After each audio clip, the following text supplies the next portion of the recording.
एक गांव में कीर्ति नाम की एक महिला रहती थी। कीर्ति बहुत ही सुंदर थी। वो इतनी सुंदर थी कि आसपास के गांव तक उसकी सुंदरता की चर्चाएं होती थी। हर रोज गांव के महिलाएं कीर्ति की सुंदरता को देखने आती थीं।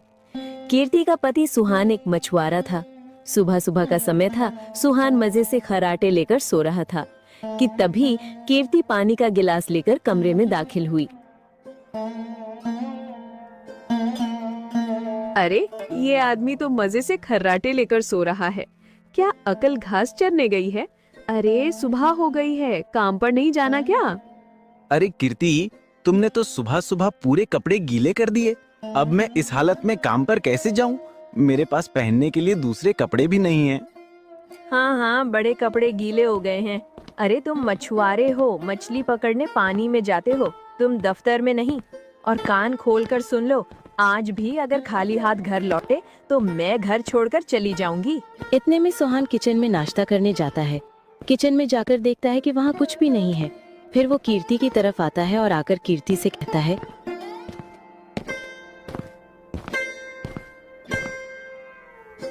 अरे कीर्ति, ये क्या, तुमने नाश्ता नहीं बनाया क्या? कौन सा नाश्ता? अरे, एक ही रोटी का आटा था, वो भी मैं अपने लिए गूंथ कर बना चुकी। अब तुम्हारी रोटी के लिए आटा बचा ही कहाँ है? पहले कुछ कमा लाओ, तब न पका कर दूं। अच्छा, ठीक है। तुमने कर लिया नाश्ता? मतलब मैंने कर लिया नाश्ता। मैं जाता हूँ काम पर। ऊपर वाले की कृपा हुई तो आज तुम्हारे लिए इतनी बढ़िया मछली पकड़ कर लाऊंगा कि पूरा गांव देखता रह जाएगा। हाँ, तुम्हारे बस बातें ही हैं। घर में आटा नहीं है, तुम मछली पकड़कर मंडी ले जाना और बेचकर आटा लाना। और हाँ, अगर कुछ ना लाए तो याद रखना, मैं घर छोड़कर चली जाऊंगी, बता देती हूँ। सुहान अपनी पत्नी से बहुत मोहब्बत करता था। वो कभी भी नहीं चाहता था कि उसकी पत्नी उसे छोड़कर जाए। सुहान की जिंदगी ऐसी ही थी। आज भी सुहान एक उम्मीद के साथ नाव पर अपना जाल लेकर बैठा और निकल पड़ा।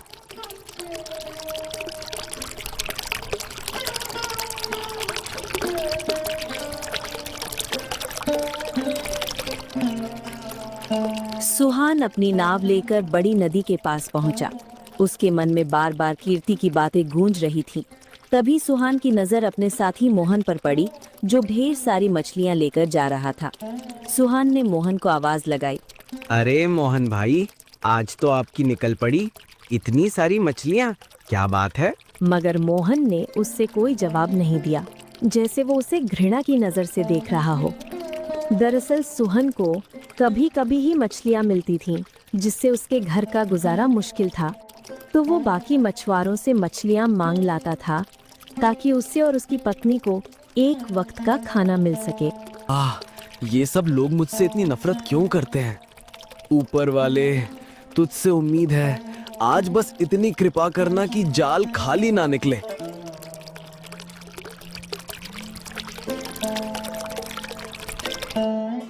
काफी देर इंतजार करने के बाद जब सुहान ने पानी से जाल निकाला तो वो खाली था। ये क्या, जाल तो बिल्कुल खाली है।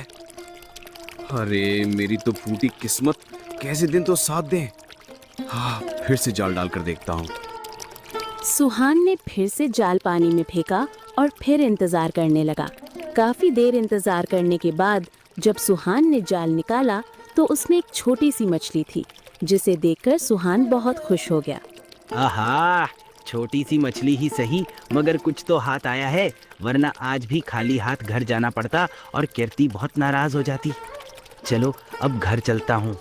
सारा दिन मछली पकड़ने के बाद सुहान को एक छोटी सी मछली मिल गई, जिसे लेकर सुहान घर की ओर चल पड़ा।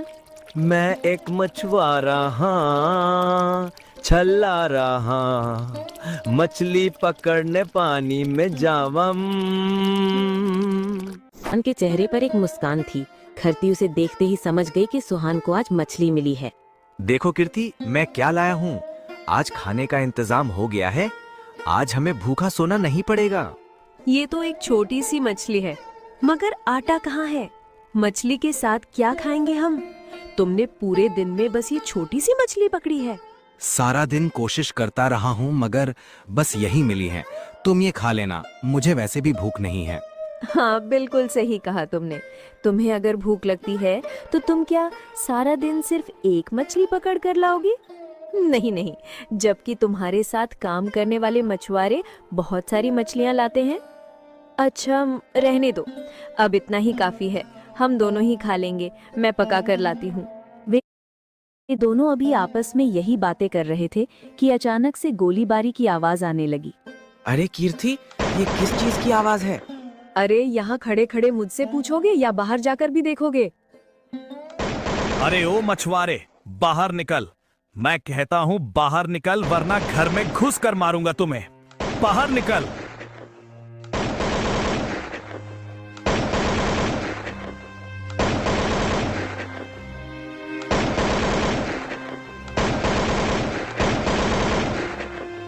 सुहान घर से बाहर आया और सेठ को अपने घर के बाहर देखकर हैरान रह गया। प्रणाम सेठ जी, आप यहाँ और इस तरह मेरे घर के बाहर गोलियां क्यों चला रहे हैं? सब खैरियत तो है ना? खैरियत ही तो नहीं है। बता, तुझे याद दिलाने ही तो आया हूँ। हम मेरे पैसे कब दे रहा है? सेठ जी, मैंने आपसे वक्त लिया था। अगले महीने की 5 तारीख को मैं आपके सारे रुपए भेजकर चुका दूंगा। सारे रुपए दे देगा, पर कहाँ से लाएगा? सुना है तेरे पास खाने तक के पैसे नहीं है। मेरा रुपया कहाँ से लौटाएगा? सेठ जी, मैंने आपको बताया है ना, मैंने जो तारीख थी है उसी तारीख पर मैं आपको रुपए लौटा दूंगा। कहाँ से लौटाएगा मेरे रुपए? अपनी शादी पर लिया था तुमने कर्ज, अपनी पत्नी से नहीं मिलवाएगा हमको क्या? अरे तेरी विवाह के लिए रुपए तो हमने ही दिए थे, इतना तो हक बनता है हमारा। शोर शराबा सुनकर करती भी बाहर आ जाती है। सुहान अभी सेठ से बात कर ही रहा होता है कि सेठ की नजर करती पर पड़ती है और वो तुरंत बोल उठता है। अरे इतनी सुंदर स्त्री, ये तुम्हारी पत्नी है? अरे इतनी सुंदर लड़की तुम्हें किसने दे दी? तभी तो कह रहा था अगले महीने सारा पैसा लौटा दूंगा, तेरे पास तो खजाना। अरे इतनी सुंदर स्त्री, ये तुम्हारी पत्नी है? अरे इतनी सुंदर लड़की तुम्हें किसने दे दी? तभी तो कह रहा था अगले महीने सारा पैसा लौटा दूंगा, तेरे पास तो खजाना है। ये खजाना हमें दे दो, हम तुम्हारा सारा कर्ज माफ कर देंगे, क्या कहते हो? सेठ जी, होश में तो हैं आप? ये मेरी पत्नी है, समझे? मेरी पत्नी। अब तुरंत यहाँ से दफा हो जाइए। मैं अगले महीने की 5 तारीख को खुद आपकी हवेली आकर पैसे दूंगा। अब दोबारा मेरे घर आने की हिम्मत मत करना, वरना अच्छा नहीं होगा। हाँ हाँ जाता हूँ, लेकिन सुन ले, अगर अगले महीने मेरे पैसे नहीं मिले ना तो याद रखना बहुत बुरा होगा, समझा? चलो लड़को, निकलो यहाँ से, अब इससे अगले महीने ही निपटेंगे। बड़ा इज्जतदार बनता फिरता है, जेब में एक पैसा नहीं और बातें देखो इसकी। तुझे तो मैं अगले महीने ऐसा सबक सिखाऊंगा कि जिंदगी भर याद रखेगा। सेठ के जाने के बाद करती सुहान से बहुत झगड़ती है, क्योंकि आज करती के आत्मसम्मान को ठेस पहुंची थी।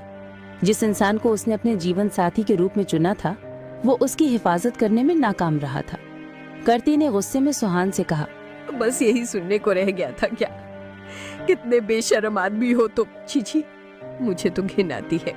वो सेठा भी अभी क्या कह कर गया था? तुम डूब कर क्यों नहीं मर जाते? मुझे माफ कर दो करती, मैं तुम्हारे काबिल नहीं हूँ, खाने को भी नहीं दे सका, और तुम मेरी वजह से लोगों की ऐसी ऐसी बातें सुनने पर मजबूर हो करती। मुझे माफ कर दो। इतना कहकर सुहान बहुत परेशान होकर अपने घर से निकल जाता है। गरीब को एक दिन भी सुकून से खाना नसीब नहीं हुआ। सुहान के लाई हुई मछलियां वहीं पड़ी रह गईं। सुहान थक हारकर नदी पर बने पुल की तरफ चला गया। खामोश चलता रहा, न जाने उसके जहन में क्या चल रहा था। मेरे पास अब जिंदा रहने की कोई वजह नहीं है। ऊपर वाले, मैं बहुत थक गया हूँ।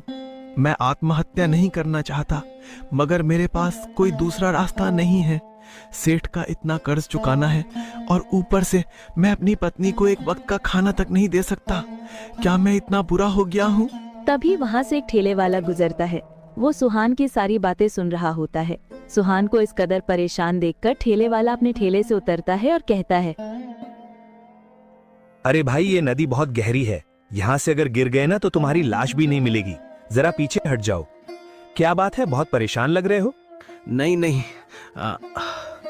चलो किसने मुझसे मेरी परेशानी के बारे में पूछा, वरना यहाँ हर कोई मेरी गरीबी की वजह से मुझसे बात तक नहीं करता। मुझे कितना दर्द होता है ये कोई समझता ही नहीं। वैसी नाउमीदी रखना अच्छी बात नहीं है। चलो बताओ, मैं तुम्हारी परेशानी सुनूंगा और जो कुछ भी मेरे बस में होगा मैं तुम्हारी मदद करूंगा। अब बताओ क्या हुआ। सुहान उसे सारी बात बताता है। ठेले वाला ध्यान से उसके हर शब्द सुनता है और फिर ठेले वाला सुहान से कहता है, देखो, जब बुरा वक्त आता है तो अच्छा वक्त भी जरूर आता है। मेरी एक बात याद रखना, हर इंसान का वक्त आता है और तुम्हारा भी जरूर आएगा। बस ये देखो कि बुरे वक्त में तुम्हारा साथ कौन देता है। बुरा वक्त कभी कभी इसलिए आता है ताकि तुम्हें ये सिखा सके कि कौन हर हाल में तुम्हारे साथ है और कौन सिर्फ दिखावे के लिए साथ देता है। और अगर तुम आत्महत्या कर लोगे तो तुम्हारी पत्नी का क्या होगा। इसलिए हिम्मत बनाए रखो, अच्छे वक्त के लिए मेहनत करो। मैं शहर जा रहा था, मेरी पत्नी ने मुझे बहुत बढ़िया खाना बना कर दिया है, रास्ते में खा लेना, तुम्हें मुझसे ज्यादा जरूरत है। और कुछ घर का राशन भी पड़ा है, वो भी तुम ले जाओ। सुहान उसकी मेहरबानी देखकर बहुत विनम्र तरीके से उसका धन्यवाद करता है। जहाँ सुहान से उसके साथी बात तक नहीं करते थे, वहाँ एक अजनबी ने उसे नई जिंदगी दे दी थी। सुहान बहुत खुशी खुशी सारे पकवान और राशन लेकर घर जाता है। सुहान की पत्नी बड़ी बेचैनी से उसका इंतजार कर रही थी।